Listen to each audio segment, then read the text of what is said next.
it isn't about proving people wrong, or it isn't about telling people that my way is better than your way. Sure. It's an evolutionary state. So I also was in a position at some point where I believed in a God. I believed religion was a good structure or focus point of morale, but you evolve. When you evolve, you start seeing the world for what it really is, and you understand the structures and morals that bind you instead of structure you, and you break free of them. Someone you go, desde Lionel Messi, yeah, let's get it. Look at me, habibi. Dubai Jeep, let's get it. Look at me, habibi. Dubai Jeep, let's get it. Bags, expensive. Yeah, don't touch me. Back it up, back it up, back it up, back it up. Nah, I have to back it up, back it up, back it up, back it up.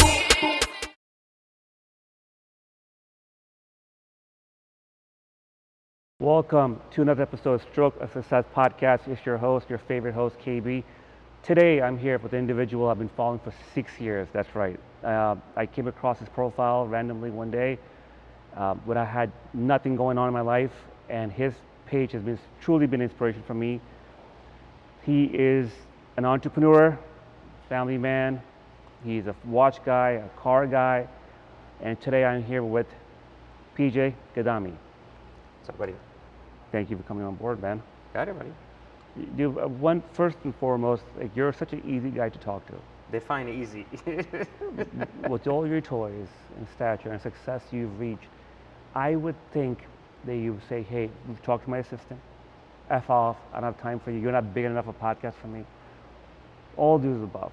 Well, I mean, I think that I actually literally invented this idea of podcasting back in 2008, and it was so hard to get people on. So I have somewhat of a soft heart for people who are trying. So I'm always welcoming individuals who are new, as long as they're not associating with cartoon characters on the internet. Then I'm okay with, like giving them an opportunity to try, if that makes sense. Appreciate that, man. Cartoon characters, explain that. So there's a lot of the internet that's basically filled with what I call cartoons, individuals who live a fantasy, who basically create a fake lifestyle to dupe people into whatever it is. It doesn't matter that they're selling something or not, just to basically act as much bigger than they are. And ultimately, those individuals carry clout because a lot of people follow them.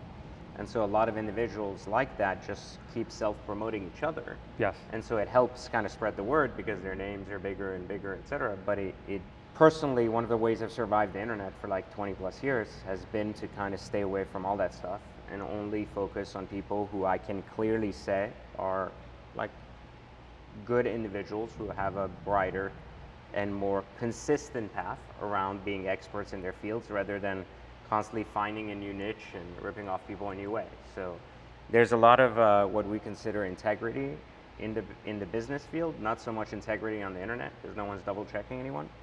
So for me, that's always been kind of the I don't want to be associated with those people. So when someone reaches out to me and goes, I've gotten interviews with these big names, and I'm like, 5 out of 6 of those names are basically people that I know are somewhat scamming people, I'm like, I don't care, I don't want to be part of it. You turn it down. All the time. Like, they ask me to speak keynote speaking in like a lot of different Events. like, large events where Yes. they're like, we have these big names. And I'm like, I don't give you a fuck.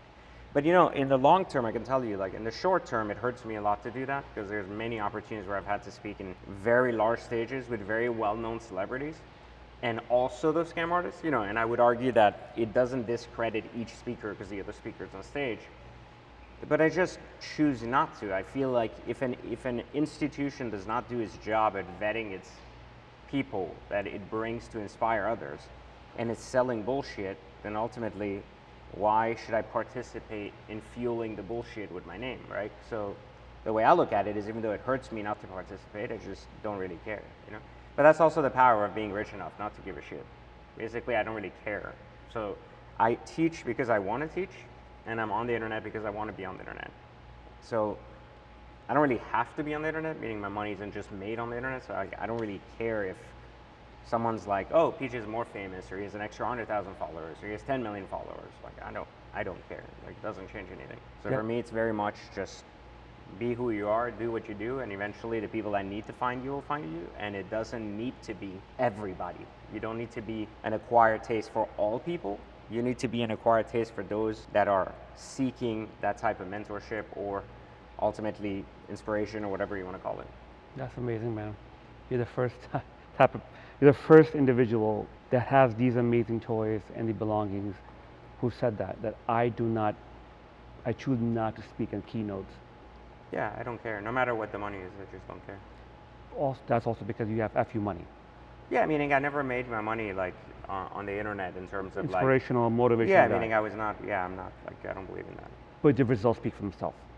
Well, I Obviously. mean, I think results speak from becoming really good at something, doing it long enough, and once you're really good at something long enough, then you have a higher value, Sure. and as a result of the value, you obviously get richer. I would argue the best plumber in the world is just as rich, because he's the best plumber in the world, and he can fix a problem in 5 minutes where someone else needs to send a guy, check it out, send another guy to check it out if it's a complex problem. And so for that other person, it's like I can just hear the water and tell you this is what's wrong with your drain system, right? So there's a difference between what people can charge for expertise in the world and when people can charge for a service, And I think that if you're really good at what you do, no matter what it is you do, you're going to get rich doing it no matter what.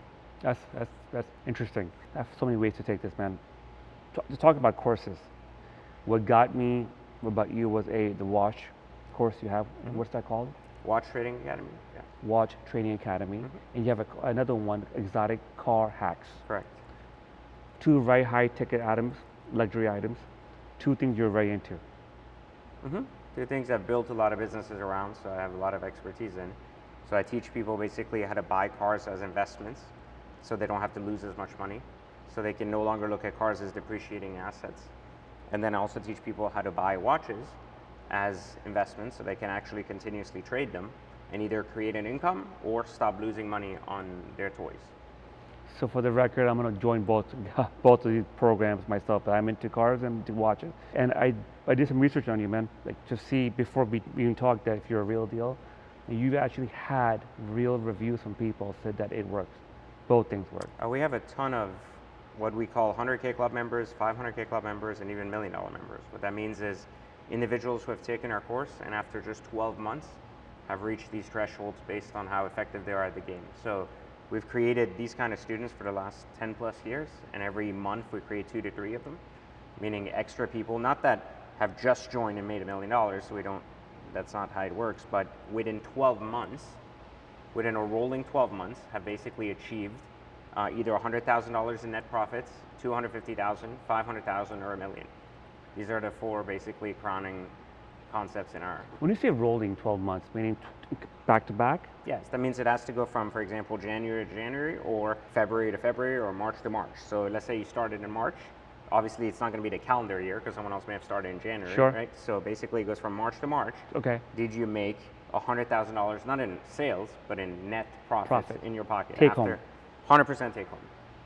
Not your taxes don't count. That's a personal different. thing. Yeah, that's That's different. But meaning like your actual profit after all your expenses, shipping, whatever you do with a watch, like maybe a repair, this and that, did you still net $100,000? Wow. So if I sign up today, which I am going to do today, I'm going to buy into it. I believe in you. I believe in the product. You think if I follow the formula, of course, to follow the formula is just right. It's a variable. A lot of factors come into it. No, very few. Not a lot of factors. Pretty black and white, PJ? I mean, I think we make the training black and white enough for people to use our formulas on how to determine price, how to buy, how to sell, and everything else. I would argue that the majority of people, if they're not making it black and white, is because they have a fear of maybe taking the first step, a fear of losing $10. Like everybody comes with a different amount of experience as it pertains to losing money or not, or their excitement towards investing. Some people come from real estate very strong. They're like, hey, I've done similar stuff. This is just another variance. Some people are like, I've never even bought and sold anything. Nothing. I'm scared Not of losing stock, $100.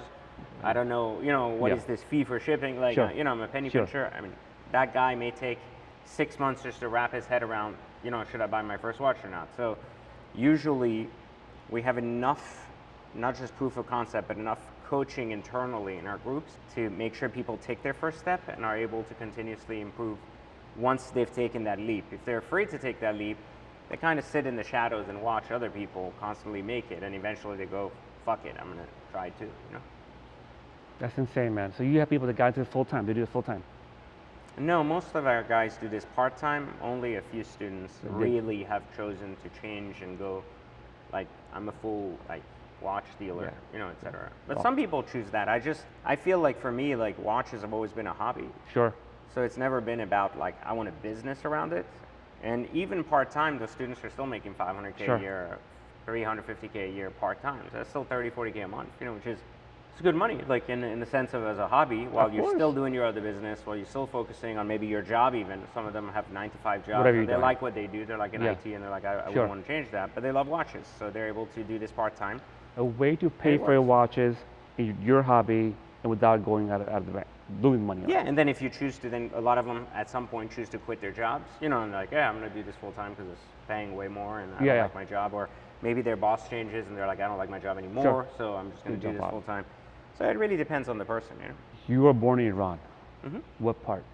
What city? Tehran. Tehran. That's a common city I hear of most people. I've never been back, so I have no idea what Iran looks How like. old were you when you left? 3. Wow. Why'd you leave? The revolution.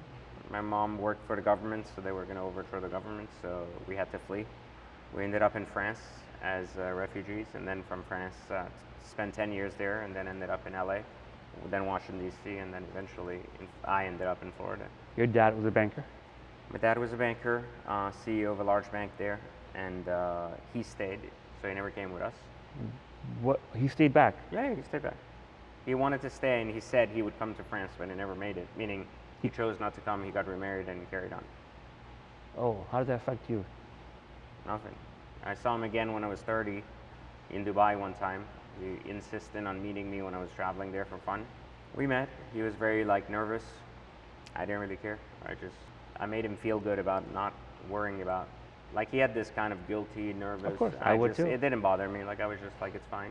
So Go I on come with from a your life. divorced family. My dad left me at age 5, and it affected me. It really did. You're telling me you're 30s, 42. 40, same age. I'm born in 82, so Yeah, same here. got it. So your dad leaving that young of an age, you're saying that no. Nothing. I had a really strong mom, played both roles. Still take care of my mom today. But Happy she's, birthday to your mom, by the way. Yeah, Happy she's 82 now. Happy But birthday. she's always played that role and has done a really good job at playing both roles. And I had my uncle who recently passed like a year or so ago. When we came to America as kind of a father figure, but generally speaking, I never cared. You know, even from a young age, I just don't care about anything. I think that's one of my secret weapons is nothing really phases me past the day.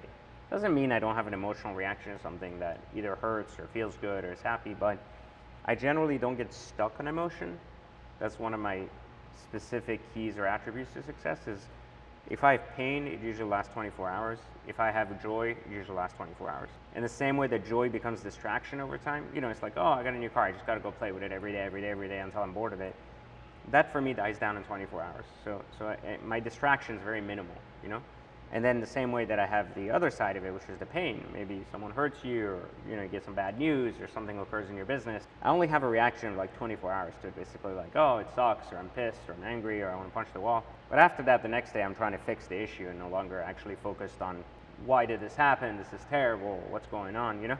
Were you built this way naturally, or was this self-development? You have to talk to the factory that built me. I don't know like if they put that code in me or not. But generally speaking, I've always been that way since I was a child. Even when I was a kid and I didn't have any money, we lived in a basement with my mom once we came to Virginia from LA to Washington, D.C. I used to look at other kids, like, because we were in a rich community and we lived in a basement in that community, but so I didn't have a house there. But I would see the other kids get like Camaros from their parents. Yes. They're almost like 16, you know, they're getting their first car. And like, there was that like hint of jealousy, you know, that comes from like, well, these kids don't have to worry and we have a mattress and I have a TV. But to me, it was more like, well, that became a one-day issue. You know, it was like, okay, I have jealousy for a day. I have annoyment for a day. Then the next day was like, well, no one's gonna give me what they gave them, so like, how do I go get it? You know, like, what do I need to do because I still want it? The next day, it still bothered me, but the emotion was gone and it was more like, how do I go get that? You know, like, what is it that I need to do to physically get a job to be able to buy what that kid just got for free from his parents? And so that's what I focused on primarily, you know? Like the action plan rather than the feeling of the action plan. You know, not so much how I feel about it, but rather what can I do about it? If I can't do anything about it, then I don't worry about it, because there's nothing I could have done. Like you get in a car accident, the first thing is you have anger, you have annoyment, you're like something's going on, it's terrible, and everything comes to mind. But it doesn't change the fact that the accident has happened. No matter how you feel about it, whatever has happened. And there's nothing you can do to stop the action that has already taken place from having taken place, right? So accepting it earlier allows you to immediately go through a plan rather than get stuck on how angry I am about what happened. You know, like whatever that plan is, that it wasn't your fault and you need to sue the guy and get your money, that it was, you need to repair your car, that you need to schedule a shop, whatever it is, the more time you spend between emotion and action, the less you get done, and the more you dwell in your own shit, and then the less you actually like get shit done. I'm an entrepreneur. I'm more a recent entrepreneur, and one of my biggest weaknesses, you said it, emotional, a reaction. Either fight with my wife, with my business partner, a friend and me have an argument, and it carries over. And you're so right. So my followers, my subscribers watching this right now, if you can learn how to blur that noise away and focus through, you'll be more ahead. I mean, there's nothing you can do about the noise. So meaning, like, the noise isn't going to change. Learn how to deal with it. Yeah, there's nothing you can do to like, it's going to be there anyway. Right. You know, like, so what? Okay, so yes, friends. So your story reminds me a lot about Trevor Davis. We talked about him briefly. Iran. His family went to Germany, refugee camp. He came to California as well. Same thing. Yeah, Same thing. Sorry. He just has more of a military background. Yes, he does. He's an army guy. Interesting. Iranian culture is very. I'm from Pakistan. My parents from Pakistan. It's very similar. Most want to become doctors and lawyers. If you're not that, you're looked down upon. Was that a pressure in social? No, my mom was very open-minded. No religion, no forced education. When I dropped out of college, she didn't fight me for it. You know, when I was a kid, I remember I like really wanted to go chase girls. You know, and like she would even give me tips, and she was like, "Just go do what you got to do." And the argument was always like, never forbid me, but rather guide me and allow me to learn for myself when there's a mistake or there is something that comes with it. One thing that I think I attribute a lot of my success to is that my mom didn't create barriers.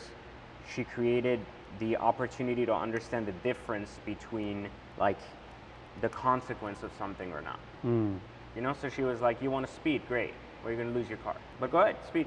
If you want to go race people, speed. And then when you lose your car, you're like, well, it's my fault, right? So it really creates a mentality that's not the victim mentality, like someone told me to do this or someone didn't allow me to do this, that's why that happened. Sure. Instead, it creates I was told not to do that, I chose to do it. Well, I got to face the consequences to it, right? And while she bailed me out a few times for mistakes and things like that, she also let me drown sometimes, and that was, I think, important too, because I had to realize, like, you got to go to court, you know, you got to figure out, like, the attorney's expensive, you know, you got to do that, and then you're like, was that worth it? And it's well, I could do it again. It's not gonna kill me, but sure. I don't want to do it again. Sure. Right? I didn't like what came after it. So it's like a kid when you tell it not to touch the wall and it's gonna get electrocuted, and it's like, nah, I want to touch the wall. It's like, and it's like, well, that wasn't fun. You know, like I don't want to do that again. But at some point when it's old enough to feel that pain without dying from it, you're like, well, go hit the wall, see what happens. You know, and then the kid's like, holy shit, I don't want that to happen again. You know, and I think that's basically the racing principle my mom used. That's been part of the reason why I'm kind of fearless, but at the same time, I'm also calculated, you know, not so restricted. You're Christian by origin, Mom? None. By Muslim, by origin. Right, birth. by origin, yeah. Interesting. Your dad is Muslim, both parents are Muslim. Okay. But Iran has a big part of Christian and Muslim. Yeah. You consider yourself a Muslim? No. You believe in God? I believe in a higher force, which is time. Time is God. I don't believe in an entity of God. Interesting. So I was watching an interview on the way here to do some research. So you talk about something with time and flowing with time. It's right here, actually. It was very interesting. You want to touch on that, your philosophy on that? So I teach consciousness. I've written 12 books, 3 books on the roadmap to human consciousness. The roadmap to awareness from third circle theory, self-awareness from radius, and then consciousness through greater choice. A human experience in time is one that's in the first stages when you're aware and self-aware, you're always behind time, meaning time takes its place, your experience is within that time frame. When you're humanly conscious and have evolved past the stage of consciousness, time becomes a tool you use to experience. So the difference is life happens to you and you continuously make choices. I continuously construct my life in a very different way. So ideally, most people are afraid of not having enough time because they're continuously living in the game of time and they know time comes to an end. Right. When you're ahead of time and you're constructing time, it's not just being ahead of your schedule or being in control of your life. It's also about understanding that time is only a measure of experience and the experience you're about to have. And so it is meant to end. And so you no longer fear its end. You understand that it's just a cycle. And so when you understand time as a tool, you're no longer in a position of fear, but rather in a position of control. And I would say probably 99.5% of the population will never understand that. No. This is a concept significantly above most people. And even if they understand it, they will never experience it. So these are completely different things. But legitimately, the biggest change you can make in your life is to understand the concept that as an aware person, self-aware person, and conscious person, you're a different human being at each stage. And so when you meet individuals who are at the conscious level and you're at the awareness level, you're not going to understand them. And the same thing can be said about someone who's at the self-awareness level and looking at someone beyond the conscious levels. You're not going to understand them.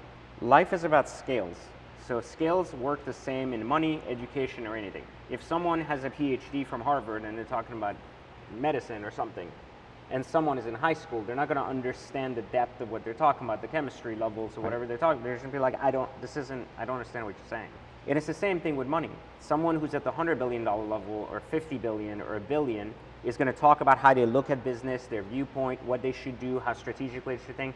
The guy who hasn't made $1 million in business is not going to understand that. Even if they act like they do because they're in the same room, they don't want to look like they have a small dick and they don't get it, they're still not going to understand the scale of what that person is talking about, or even be able to implement or execute on it. One of the reasons I've always said it's pointless to interview billionaires to help teach millionaires is because your mind cannot comprehend the leverage opportunity of $1 billion, so it makes no point.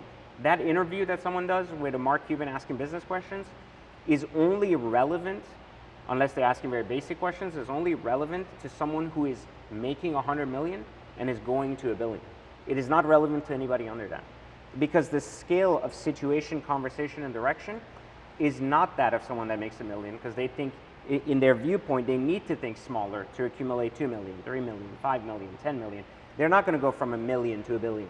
They're going to go from $1 million scale to a 10 million scale, 10 million to 100, even 10 to 50, 50 to 100, 100 to $500 million. But the scale of things is so far disconnected for most people. Yeah. That is the same thing with human consciousness. I could sit here and tell you, I can show you 10 different ways that God doesn't exist. But every single person that has a religion, or every single person that has a belief in God as an entity, right, as an either institution or entity, or connects God to church or anything else they want, will say I'm out of my mind. And that's okay, because it's not meant to be understood by someone that's at that level. Does that make sense?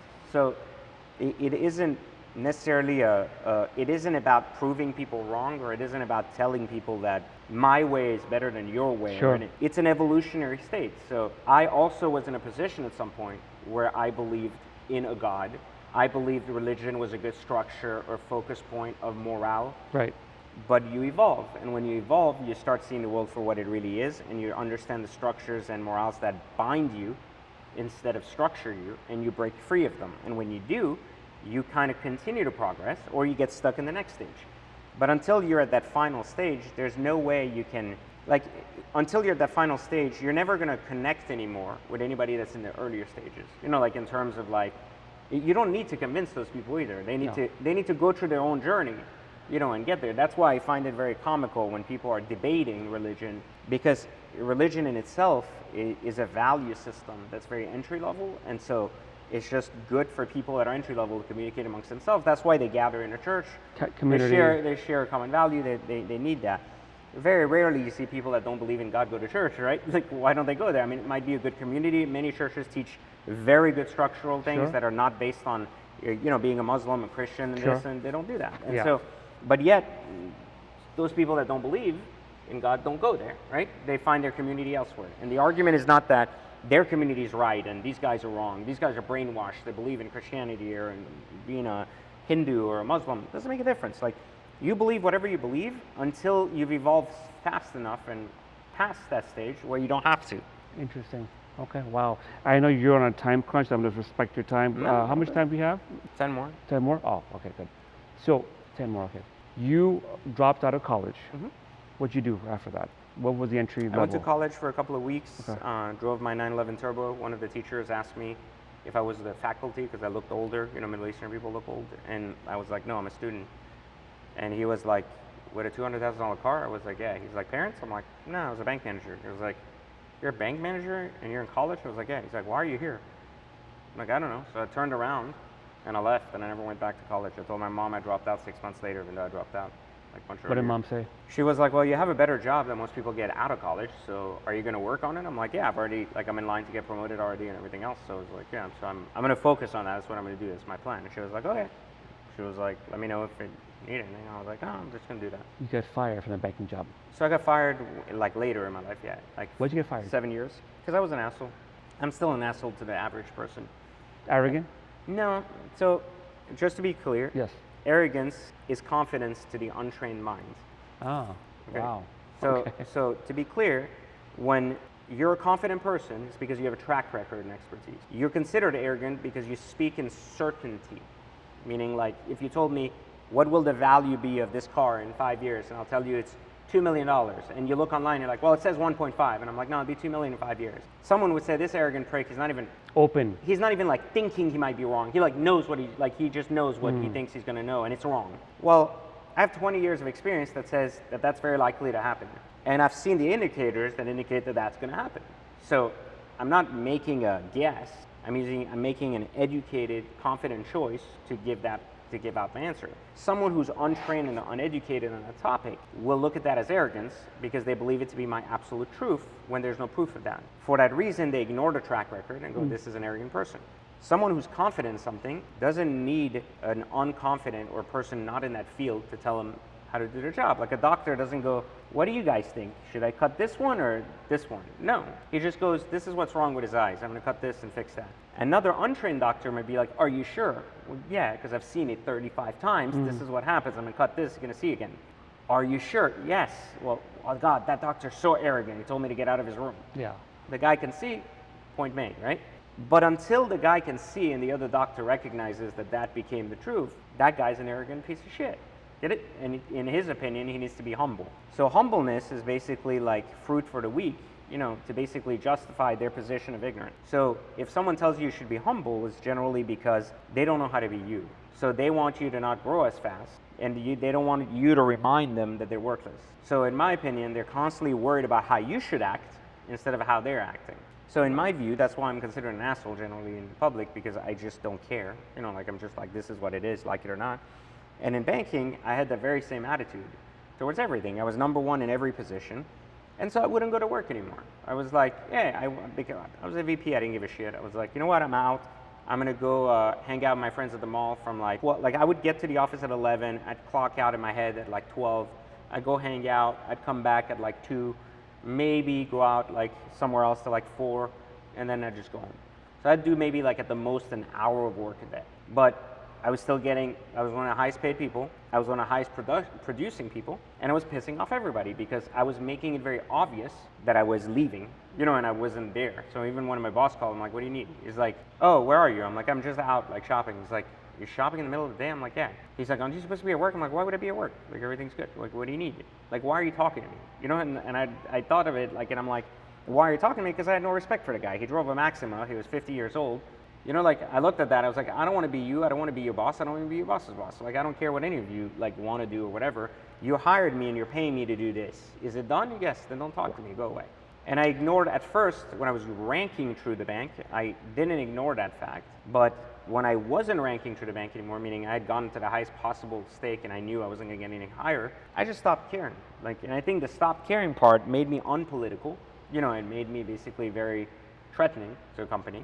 And so as soon as they did a merger with a bigger bank, I was basically the biggest liability. And I fired myself because they basically found a reason to try to take down my salary just to adjust me down. And I was like, yeah, that's not happening. So I was like, hey, you know what? If you want to do that, then take my badge and I quit, right? I thought they would call me back and be like, listen, the best sales guy / management guy, VP guy, why would we ever like... Let you go. Yeah, but they never called me. So basically, I fired myself out of a $250,000 job. Yeah. This is back when, quarter million? This 20 was- years ago? Yeah, like A lot of money. Yeah, it was really good money. I mean, I was a millionaire by real estate and job by the time I got out of my banking job. How old, 25? 24. 25. Were you in Florida? No, I was in Virginia. Virginia. Northern Virginia, like Washington, D.C. Imagine you were here. I mean, you were probably in trouble. A lot of women, a lot of... No, I was always disciplined. I always had women, and I always had cars, and I always had like, You party? no, never. No drugs, no No alcohol, drugs, no no nothing. alcohol. Nothing. Nothing. No drunk, no getting drunk, no going out on the weekends, like hard, like Yeah. no sleeping out overnight type shit, no passing out, nothing. Zero, ever. Like I would go out, I'd have fun, I'd be home, no drinking, driving, nothing. Like never had a incident where I was like, oh man, it was too close. Yes. You know? Wow. Interesting. No interest at all. No, I was focused. Growing up, we were immigrants and refugees, so I couldn't have a chance. Like if something happened to me, I Yes, would have sir. been deported. This Okay. mentality always stayed with me that you don't let small success erase the long-term goal. You don't let small victory or small pleasure take away long-term pleasure. So I never cared. I was like, it's okay. You're very well spoken. You read a lot. Never read a book. I wrote 12. Hold on, let's repeat that again. I never read a full book, and I never read books. I don't like reading people's perspectives on things. I would probably be further in life if I did, faster, but I choose not to because it helps me come to my own conclusion instead of an idea dwelling in my head that takes me in a specific direction. So I am my own biggest critic, and I basically self-analyze myself all the time, and I like my ideas to come from me, not from other people. And so I enjoy hearing people's perspectives after I've come to a conclusion rather than before. So if I read by educating, right? Like if I educate by reading, then basically I've come to a conclusion through someone else's perspective, and I have to undo that to get another perspective again. And so for me, what I enjoy doing is coming to my own conclusion and filling in the gaps with perspectives, and then negating those, and then coming to what I call my ultimate truth, a truth that cannot be negated because I have seen the perspectives, I've heard their views on it, and I've already gone through that process, so I can say that's wrong, that didn't lead anywhere, I tried that route, that didn't work, this isn't gonna work because that doesn't work for me, and this isn't gonna work either, but I heard them after I had tried them. So I didn't go down these paths for years, confused, only to realize they don't work. A lot of friends? No. Like friends, like close friends, Yeah. less than 5. By design. Never had more than 5. Is there a reason? Genuinely, I don't. It's very hard for me to sit with people, not see them for who they are, and have them share a different view of who they are. So, meaning like, I remember I write books on human consciousness, evolution, and how people are. It takes me 5 minutes to read someone when I meet them. So, if I know that about them, and they put on a different front, it tells me they live through ego and not being authentic. Most people live that way. It's not like you're living through ego, you're an idiot. No, it's just, that's how most of them are. We're too far of different playing fields to have intelligent, contextual conversation or friendship. We have friendship through entertainment, which means we can go to movies together, maybe we both enjoy one segment, we both like cars, we both like movies, we both like watches, let's talk about these things. I have found that I've built all the businesses in my life around the things I love. Cars, watches, art, handbags, everything I do. So, and I love teaching. So the majority of my friends over the years that I consider acquaintances have come through me teaching and them being of higher value as well already. So them teaching me something new. Does that make sense? In a field completely unrelated to that, not necessarily just business, and having common interests. Only about 5 people or so have survived years of constant change and evolved with me. And I don't mean monetarily, I mean mentally. Mentally. Rather than just plummet because of something happened. Like you could say the world was very different pre-COVID. Sure. Post-COVID, a lot of changes occurred in people's mental state, in people's understanding of politics, in people's whatever, like awareness towards medicine, awareness towards law and order and things like that. And so they changed. Or someone's business was hurt by COVID, they could never get over it mentally. Like these things have changed and pushed people's capacity down, and there's nothing wrong with that, but I typically don't surround myself or allow those individuals in my life because in any relationship, wife, girlfriend, whatever you want it to be, there has to be a value add or a give and take. And it's very hard for someone to give me something. It's very easy for me to give them a lot, but it's very hard for someone to give me something. So that's why I don't value a lot of people, because the value of the back and forth doesn't exist. The value of entertainment does. There's a lot of acquaintances. Have dinner. I'll never have a problem having dinner with someone, Yeah. or calling someone and saying, let's go to dinner, let's Yeah. go watch a movie together, or Sure. go to a car meet, whatever. Sure. But I don't know that I would welcome that person every day, hang out with them, and like, Sure. you know, want to exchange ideas, whatever. Wow. PJ, you're very, what's the word? Complex? I don't know if complex is the word. I feel that I'm very simple. The argument is that the topic is very complex. I have a very simplified approach. The problem is it's not so simple to people who haven't reached the height. So it's like complex. Dude, I feel like an idiot sitting in front of No, coffee, but man. it takes, listen, that's what I mean. Like when I said there's levels to conversation, right? There's levels to capacity, and there's levels in scale to understanding. Processing, right? Yeah, so, you know, like when I talk so confidently about like, oh, don't have emotional reaction, where someone be like, well, yeah, that's easy to say, you know, like, yeah, have you watched someone get shot? Yeah, I have. Well, did that impact you? No, it didn't.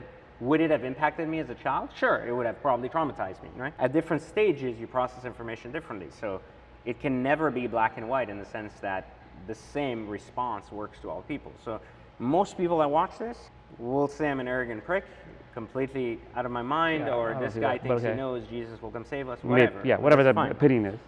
It doesn't matter. The argument is you live life your way until you evolve to the next stage, then you figure out everything you thought you knew that you didn't know. Once you get to my stage, you can then look back and be like, wow, I feel like an idiot 20 years ago. You know, he just talked about this, I should have known that. Well, you won't know. You'll never know. You know, you'll Sure. never understand it until you go through it, and that's just the reality, which is why it doesn't matter. You know the concept, law of attraction. I mean, somewhat, like the manifestation Yes, aspect you of believe in attracting the that. things you believe in. Yeah. Think about, visualize, you put the work in, make the move. Would you sell a lot of the stuff you have, the beautiful cars, this beautiful office? Yeah, so I've never wanted any of this shit. Never. No, I didn't think to this scale. What I wanted was very early on, whatever job I took it seriously. That was my only gift. I became a banker, I became the best banker. I chose to teach online, I became the best online teacher. I chose to teach cars, I became the biggest expert in car values. I decided to teach watches, right? I was already managing an investment firm that was investing in watches. So like, I didn't really like say, I want to be a guy that has 50 cars. You know, I don't care. The cars are a byproduct of the work.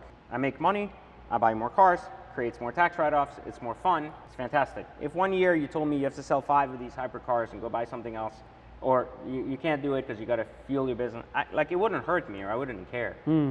Like I wouldn't feel like I got defeated because I don't have my trophies. You know, like they're not like Yeah, trophy for you. they're How not about the mental watches trophies. too? No, like watches are a status thing. Like they all tell the time the same, I know, right? It's more like telling the guy that's sitting in front of you, go fuck yourself because you got 100K on, 500K on, and he's like, 500K for a watch? Yeah. Like what are you talking about? Yeah. You know, like Right. doesn't compute for people, Sure. right? It's the same as me saying time is God. That's not going to compute for people. There's different scales to different things, and it doesn't need to compute to someone who doesn't have money. You know, like someone who's struggling to find a way to make $1,000 a week is not going to relate to someone wearing a $500,000 watch as that guy gets it. Instead, he's going to say, that guy doesn't get it. What a waste of fucking money. Why would you do that? Like, that's stupid. I would have done better with my money. But you don't have that money, so it doesn't matter what you would have done with something you don't have, you know? And that's the argument that I make to all people. You don't have to understand people who are doing things that you can't do or haven't done yet. We're almost wrapping up. I know you have to get going. One thing you said, and I loved it. Many things you said online and on social media, I love. But the other day you said something like, "Hey man, I don't get up 5 o'clock in the morning to do cold plunges. I don't do working out, or this amazing extreme diet and X, Y, Z." It's like so opposite of what the norm is becoming in this social media influencer world. I don't think anybody does. I think it's just exciting to pretend like you do because people want to pretend they're super warriors or some shit online. I'm not saying there isn't a guy who's a fitness enthusiast who does this every morning. I think it's just not reality for 90% of the population. So I mean, I'm not afraid to say it. Like I'm in good shape. I'm incredibly healthy. I eat well. I love going out. I don't have a 9-pack. You know, like I'm not fat, but I'm not like Not super Superman. skinny, and Yeah. I'm not trying to be. You know, like so. You're comfortable. I like me, and so therefore I'm okay doing what I do. And if I feel like I'm getting a little bit heavier, I run more, I work out harder, or I eat less, or I adjust. I have enough self-awareness to adjust as I go. Like you gain weight, you lose it, and so on and so forth. So I never go out of control to be like, I needed a coach to transform me back to this, Superman. But I think the idea of like, if a cold plunge really wakes you up versus a cup of coffee wakes you up. The problem with today's society is we're looking for the absolute truth. We're looking for and the problem with the absolute truth is that it's not the truth. We're looking for the absolute experience to be able to get to an outcome that is individualized. And it doesn't work that way, which means that each human and consciousness is a single player sport. It is not a team player sport. It is not a what did you do, I'll get there. The fact that you're born under a certain set of stars, under a certain calendar, in a certain way, means that you have a different set of powers than I do coming into your body. These two things mean that you adapt to a different thing than I am. Some of us are born incredibly stronger than others. We both go to the gym, same amount of time, same amount of hours, do the same exercise. One of us gets way stronger than the other. Why? If we did the same thing? Because we're not predispositioned the same way, right? You study one thing, I study one thing, I excel 10 times faster at all the math courses and I get everything and you're still struggling to figure out how to do 1 + 1. Okay, does that mean, but we studied on the same people, we learn the same things. Why is it so easy for me and not so for you? The longer you focus on what's working for you is going to work for me, the further you get from your own truth. And the closer you get to what's working for me is not going to work for everyone else, so I don't need to impose that on anybody. I'm just giving you kind of the ideas of what works. In business, it's easier because you can say business is universal, like marketing is universal, like how we reach people is universal, messaging is universal, like things like that. But your evolution is not universal, and your body's not universal. That's why some of us are allergic to peanuts. Some of us eat certain foods and get really fat, and others get sick, and others have cardiac arrest, and the other guy's eating 50 Diet Cokes and he's never gone to hospital once, and the other guy's had 3 Diet Cokes and he's got pancreatic cancer and he's dead in 3 weeks. So you can't treat your body, your mind, and your soul by the standards of other people. It doesn't mean you can't use good exercise and good basic understanding of how your body functions to stay afloat, but I don't think you need to worry about what other people are doing so much. I think this is the biggest plague that the internet has had on today's youth, is this constant need to have the answer without the test. Wow. Last question. Your daily habits. I have daily routine. None. Nothing. Nothing. I wake up, I come to work when I want, I leave when I want, and as long as the job's done, I just make it. Do you have, but besides the courses, I try to work out every day. I try to run a mile that's one every thing day. you do. Okay. Do you have an active business right now you're working on? Was it multiple All of things? them, yeah. The car, the watches, Cars, real estate? so we have an online portfolio of businesses. It's Okay. actually 6 different online Okay. channels. A lot of them people don't know I'm involved in. I own a large tech company that, again, people don't know I own.